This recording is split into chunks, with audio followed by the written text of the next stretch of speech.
ఎన్టీఆర్ జయంతిని పురస్కరించుకొని ఏ3 rank chart మీద వాటర్ కలర్స్ పెయింటింగ్స్తో ప్రకృతి ఒడిలో అన్నగారి చిత్రాన్ని 3 గంటల సమయంలో వేసి చిత్ర నివాళులు అర్పించారు.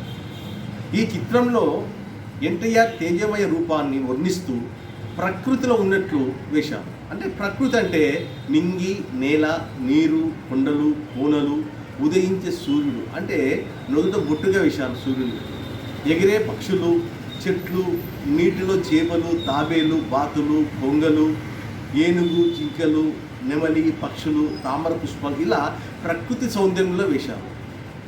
ఇందులో ఒక ఏనుగు అన్నగారికి తొండంతో వందనం చేస్తున్నట్లు వేసినారు, గౌరవ వందనం చేస్తున్నట్లు వేశారు.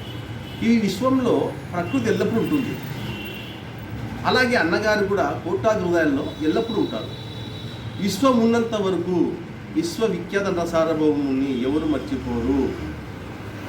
సినిమాల తన నటనతో నవరసాలు పండించిన నటరత్న ఎన్టీఆర్ కారణజన్ముడు. సాంఘిక, జానపద, పౌరాణిక పాత్రల్లో ఎన్నో పాత్రలు వేసి మెప్పించిన నటుడు. అటు శ్రీరంగంలో ఇటు రాజకీయాల్లో నెంబర్ 1 స్థానం ఎన్టీఆర్ది. 1982లో తెలుగుదేశం పార్టీ స్థాపించి కేవలం 9 నెలల్లోనే ఆంధ్రప్రదేశ్ ముఖ్యమంత్రిగా పదవి చేపట్టి పేద ప్రజలకు ఎన్నో సంక్షేమ పథకాలు పెట్టిన మహనీయుడు ఎన్టీఆర్ గారు. భౌతికంగా మన దగ్గర లేకపోయినా అన్నగారు అందరి హృదయాల్లో పదిలంగా, అందరి హృదయాలు పదిలంగా ఉంటాడు. గతంలో ఎన్నోసార్లు ఎన్టీఆర్ చిత్రాలు వేశాను. ఈసారి వినూత్నంగా ఈ విధంగా ప్రకృతి ఒడిలో ఉన్నట్టు వేశాను. జై ఎన్టీఆర్.